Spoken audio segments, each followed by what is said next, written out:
Halo semuanya, perkenalkan nama saya Sazana Susanto dari kelas 12 5 dengan guru pengampu saya yaitu Bu Dean Handayani SPD MPD.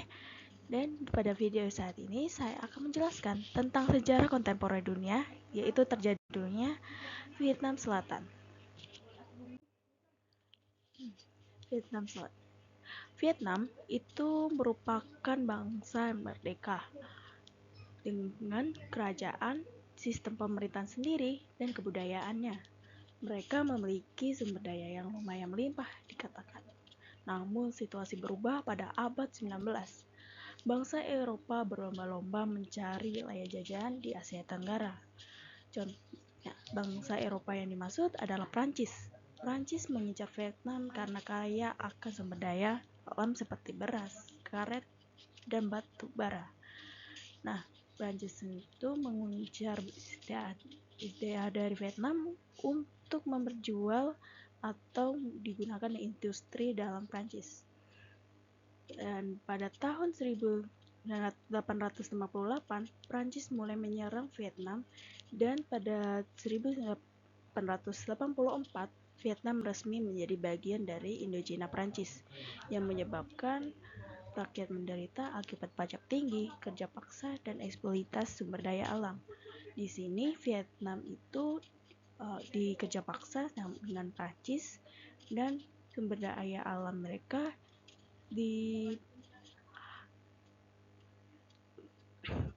dihabis-habiskan untuk di bagian Prancisnya. Lalu pada perang kedua, Prancis melemah di tahun 1940. Jepang saat itu ingin memperluas kekuasaannya dan ingin juga sumber daya alam sebagai medan perang mereka. Akibatnya, Prancis dan Jepang, rakyat Vietnam sangat menderita. Di sanalah akhir dari Vietnam. Di tengah penderitaan rakyat Vietnam, akibat penjajahan dari Prancis dan Jepang, muncullah seorang tokoh bernama Ho Chi Minh, dan tokoh penting yang memimpin gerakan kemerdekaan. Dia mendirikan organisasi Viet Minh dan mengajak rakyat Vietnam untuk melawan penjajah untuk memperjuangkan kemerdekaan serta keadilan sosial. Nah, di sini ada namanya tokoh Ho Chi Minh itu mengajak dan mendirikan organisasi Viet Minh, yaitu mengajak para warga bahwa kesadaran kita untuk memerdekakan Vietnam dan melawan si penjajah serta mendapatkan keadilan sosial.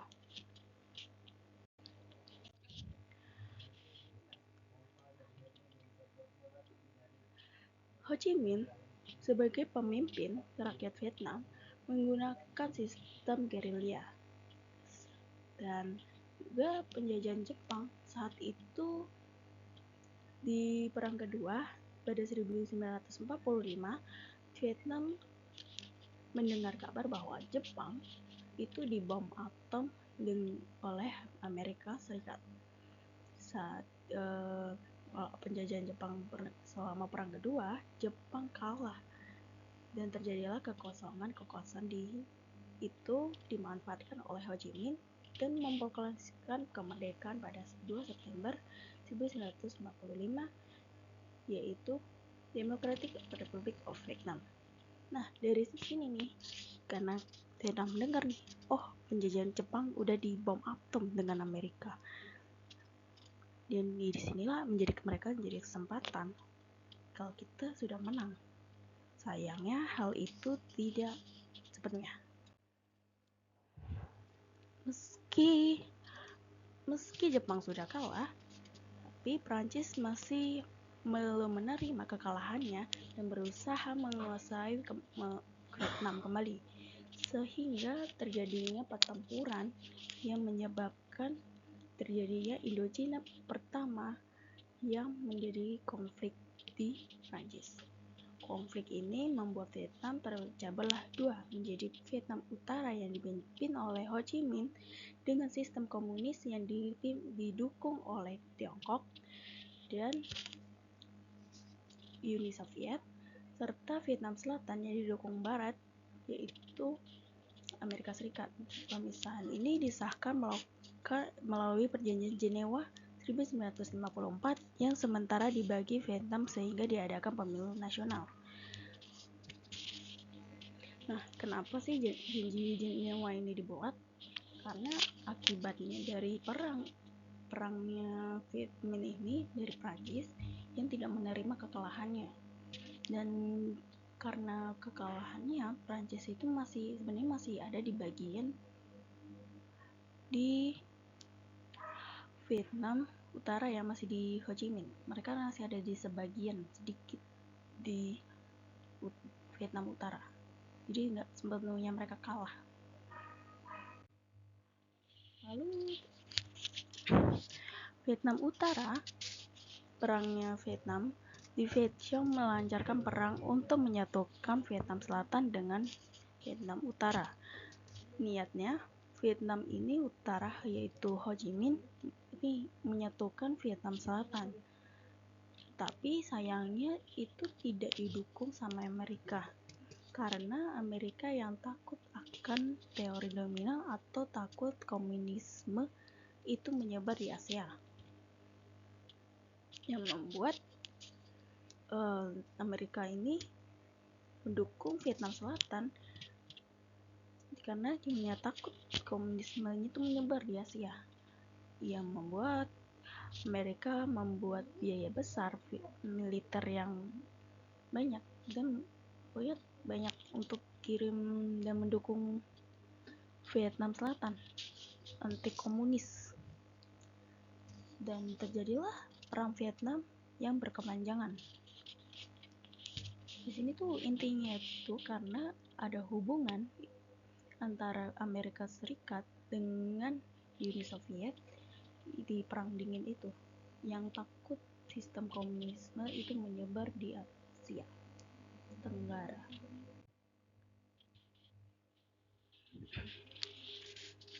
Nah, terowong cuci ini sebagai bukti bahwa terjadinya perang antara Vietnam dengan Vietnam Selatan yang masih didukung oleh Amerika Serikat. Vietnam Utara tidak menyerah.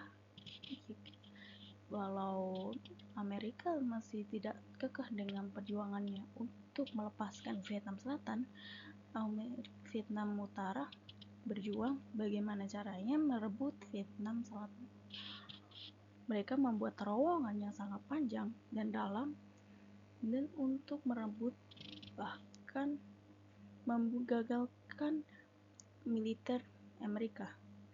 Sistem ini sangat berhasil dan bahkan Amerika tuh kewalahan untuk menghadapi sistem terowongan ini.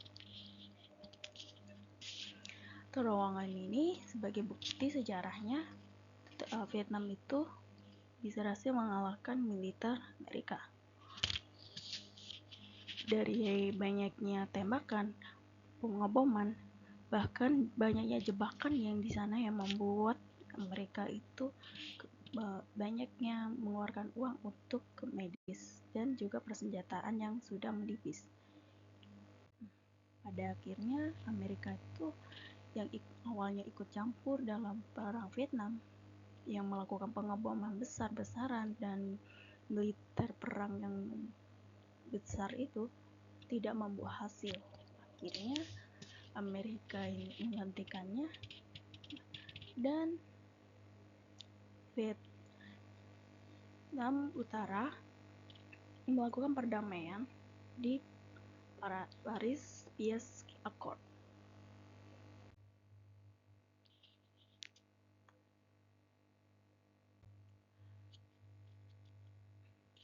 Yang ditandatangani untuk mengakhiri keterlibatan militer Amerika di Vietnam dan menjadi awal bagi akhirnya perang Vietnam. Kesepakatan ini dibuat pasukan Amerika untuk menarik diri, namun konflik antara Vietnam Utara dan Selatan masih berlanjut. Walau Amerika sudah tidak ikut serta lagi, tapi Vietnam Utara dan Selatan masih berlanjut karena Selatan masih belum terima bahwa mereka untuk disatukan diri.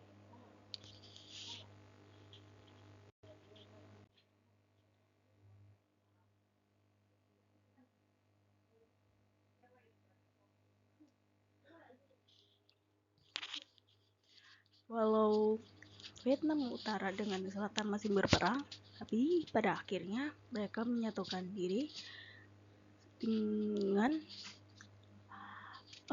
hasil dari kekalahan dari Vietnam Selatan. Pada setelah setahun penyerangan tersebut. Nah, ini kesimpulannya, perjuangan Vietnam menunjukkan semangat nasionalisme yang kuat, mulai dari penjajahan Prancis, pendudukan Jepang, sehingga perang melawan Amerika. Rakyat Vietnam Utara tetap berjuang untuk kemerdekaan, dan Ho Chi Minh sebagai simbol perjuangan. Perjanjian Paris menandai kemunduran Amerika, dan sehingga pada 1976 Vietnam bersatu kembali sebagai negara merdeka, dan Saigon itu tetap menjadi ibu kota Vietnam.